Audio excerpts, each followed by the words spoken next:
I love painting. Ready for this crack? Oh yeah, welcome back. Welcome back to the studio, to the channel.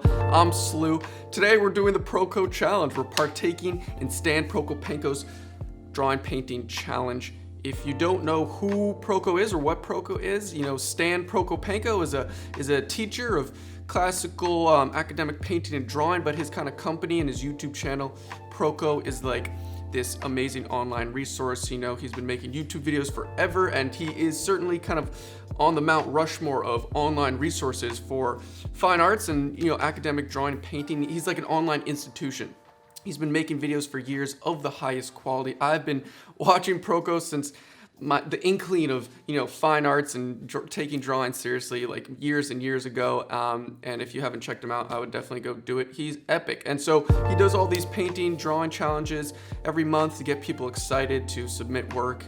And then he has other, you know, super renowned artists kind of review them and pick winners. And I've never done it, so we're doing this September Proko challenge. I got this beautiful nude, this female nude, and it's gonna be so challenging. I'm not very well versed in figures, especially figure painting on kind of this smaller canvas, 16 by 20. But I'm gonna take you through the whole process. We're gonna struggle together, and it's gonna be great.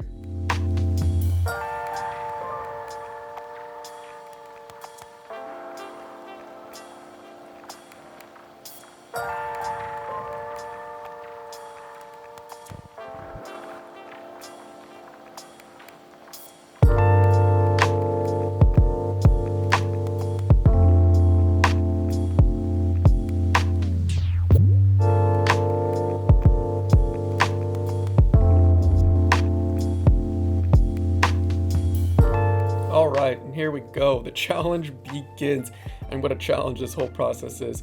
But starting off, you can see this is a pretty fundamental kind of strategy technique starting out, these sort of things, portraits as well, kind of delineating the light and dark. I go in first with the shadow, put in the shadow color, which is this kind of really transparent umber color, and then slowly make my way to the light side.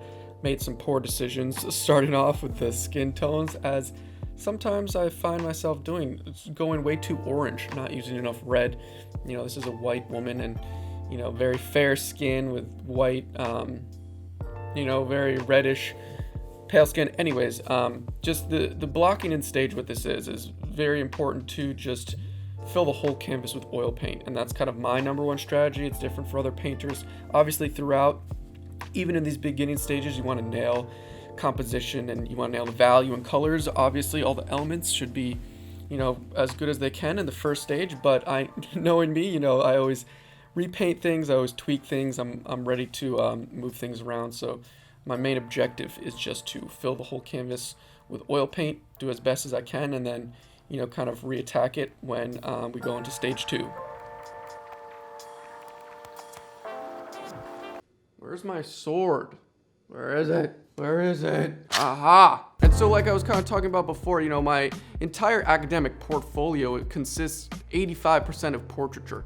I definitely did do a few figurative paintings when I was in an atelier, you know, maybe 5-6 full figures that I spent a week on, like 30 plus hours, and they're great, but, you know, they're so challenging to me. You know, figurative painting a full figure is like the most challenging cohesive thing you can kind of do. All the things of composition and value and foreshortening and human anatomy, the nuance of skin, color, you know, it's kind of like the mecca, the most challenging thing. I don't do it enough. Especially, I gave myself sort of a small canvas surface. You know, if this, you know, painting was 2 times bigger, maybe a 24 by 36 canvas, you know, I think it would be a little more approachable. And so the only thing I really, you know, enjoy going on right now is this leg in front, and I think that's doing great. Other than that, I'm really struggling with everything. You know, the background, this green I did just to fill in the background was not a good choice. I'm gonna completely redo that. The color of the skin, I totally have to fix. All of these things, you know, this wonderful image that Proko gave us, the high-res nude picture, you know, it's just a white background, and what she's sitting on, this fabric with beautiful drapery and creases that I'm excited to paint and flesh out. It just looks like she's floating. You know, there's no semblance of ground or floor besides this little cast shadow that her leg is casting. And so I want to kind of give you know, the idea of some sort of floor or some sort of ground. I don't know. These are all things in my mind. I have a buttload of work to do, but I'm so excited because it is certainly a challenge. I feel like a lot of paintings I've been doing really well, and I'm kind of confident throughout. This is the complete opposite. I'm just being dragged along, but it's a great challenge. And I say this a lot for these videos. I'm not trying to teach these techniques. You know, these videos are really just meant to share my path and to kind of explain my process when going through these projects. But you know, if you want some amazing online resources to improve and to learn these techniques and start taking art more seriously, you know, Proko, the whole challenge we're doing, has hundreds of amazing videos, but also my favorite, the reoccurring sponsor and why I keep using it, because I really believe it's so amazing, Skillshare. Skillshare is an online learning community with thousands of different classes ranging in all sorts of creative endeavors like entrepreneurship, video editing, photography, fine arts, anything you can imagine in creative disciplines. And all of those really amazing classes are taught by the leading professionals in those disciplines. And you know, if you're just a regular person looking for a hobby during these quarantined days, or you're a career professional in one of these disciplines, Skillshare has resources in every genre for every skill level and type of person. Skillshare is of the highest quality. Their website, their videos, the teaching quality, it's curated really to learn. There's no advertisements. And when comparing the price of Skillshare memberships compared to in-person classes, it's extremely affordable. You know, it's less than $10 a month with an annual membership. And a class I recently just checked out called Mastering Illustration. It's by the homie Jazza, who's a fellow YouTube creator. A great class on kind of everything to do with color and shading and illustration. Another class I always recommend is Drawing Techniques for Pencil Portraits. They really take you from start to finish with some great tips and tricks on how to attack the portrait. And for a limited time, you can use the link in the description to get a free trial of Skillshare's premium membership. It's an epic offer. Don't let this opportunity go to waste. Thanks, Skillshare, for sponsoring the video. And we have a wonderful sort of 5-minute slow time lapse. I really laid this out a little longer to see kind of a more realistic timing. Obviously it's faster, but you could see the paint mixing on the right there with the palette a little better, and I get to rant and talk a little more. So we got a solid 5 minutes, and boy was I confused and a little bogged down at this point. You know, there's these things that I guess I inherently know and understand about painting and how to achieve a good portrait, but it's a whole other thing to, first of all, subjectively believe and think you know, and then actually going to do it. So I knew I had to fix a lot. First being the skin tone. I mean, the pencil sketch in the beginning, if you remember, really took care of the proportions, so that wasn't what I was really kind of fumbling around with. It's more of kind of explaining the form with value and color, you know, the hardest, most challenging part of painting. And it was such a double challenge, I think, also because this canvas was so small. You know, this figure was on a 20-inch tall canvas, so that means this figure is really max maybe 16, 17 inches, and her hands are really small. Just everything about it is small and a little more difficult to explain these forms, you know, when her eyelid is, you know, a centimeter or less and things like that. And I don't want to give myself excuses, but going back or redoing something like this, I would definitely opt to use a larger canvas. But you know, I'm really happy with this leg, like I talked about, and that's kind of like what's going for me. I didn't really detail out these feet, and with toes, you'll see I never really do that. I kind of just represent the foot in its entirety, and I enjoy that. But I'm really just tweaking back and forth. I redo the face like 3 times.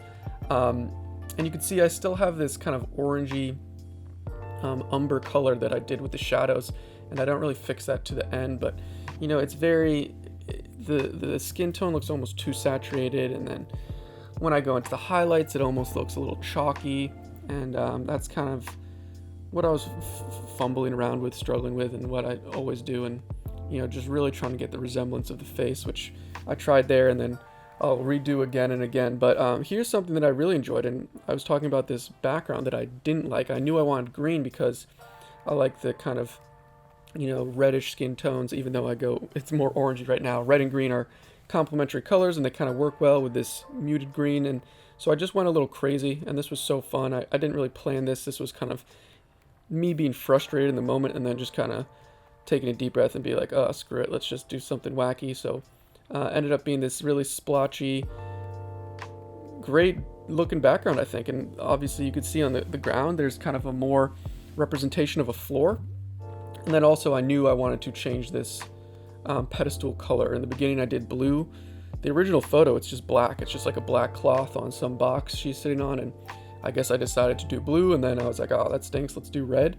Again, to kind of go with that brownish red into green, play with colors, the complementary colors. And again, there, just kind of mashing it to the side, kind of almost as if it's being blended into the background. That was a super split decision that I really liked, and I think it looks really cool. I think this is my favorite part of the whole painting, perhaps also the most successful, my sort of representation of that. And to kind of take away, like I said, that floating element, how it was looking just like floating. And here I'm doing the reflected light, and it's a little green color to again kind of blend into this natural bounce light. If this room or backdrop was green, that she would have this kind of really grayish green coming back, bouncing on her. And so I enjoyed that decision. I thought that was a good decision, but the whole figure in general, this is a more general statement, is just very sloppy, and that's what I was struggling with the whole time. I think the elements and my choices with perhaps color and everything in the background and the green, it was good, but coming specifically to the whole figure, it's all just perhaps a sloppy execution. And this is me being hard on myself, but I hold myself to high standards, and I was really excited because I spent so much time. I'm not just, oh, let's spend a couple hours, try this figure. I think I worked on this for 3 days, 7 hours each, full days of painting, which I absolutely love, but it gets frustrating when you put in that much time and you don't see your vision or what you expect kind of come to fruition. But I do think it got a lot better. I think I saved it at the end. Again, it doesn't look entirely natural. It's not entirely dialed. It's a little sloppy, but I totally had a good time painting it, and that's just how I feel. So we're going to talk about it at the end, give you some nice shots. Hopefully you enjoyed this rant.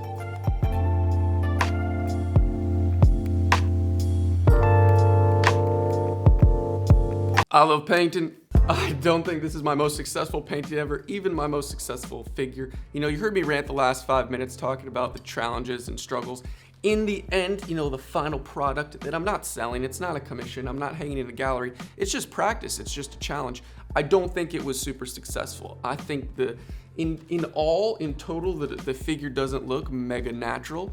But that's not what it's about, and what I'm happy about, and the success that I yielded from this project, sitting down for a bunch of hours to paint this, was the journey I took, the things that I did and then looked at and said, oh, let me change that. For example, the pedestal, the entire skin tone I think was a lot worse, and I kind of made it a bit better. The background, all these little things, the face was terrible at first. Now it's still not super successful, but it's a lot better. So these little improvements, little tweaks throughout, every single aspect of everything isn't super up to par, and it's just so challenging. I've said this so much in this video. Full figures are so challenging. Next time I'm certainly gonna do a bigger figure than just like a 20-inch figure, maybe do a minimum of like 30 inches. That would be a lot more fun, I think, for me. But yeah, that's how I feel. Hopefully you enjoyed this video. Hopefully Jeffrey Watts, who's judging the September Proko challenge, will check this painting out. I'll do a time lapse on Instagram for him to see. Shout out to Proko again. Thanks so much for being the man on the internet. I've learned so much and been inspired to really attack these more challenging big pieces. Challenging yourself is the only way to improve. You can't be so comfortable every time. You got to get your ass kicked a little, like I did for sure with this. Wowza. See you in the next video.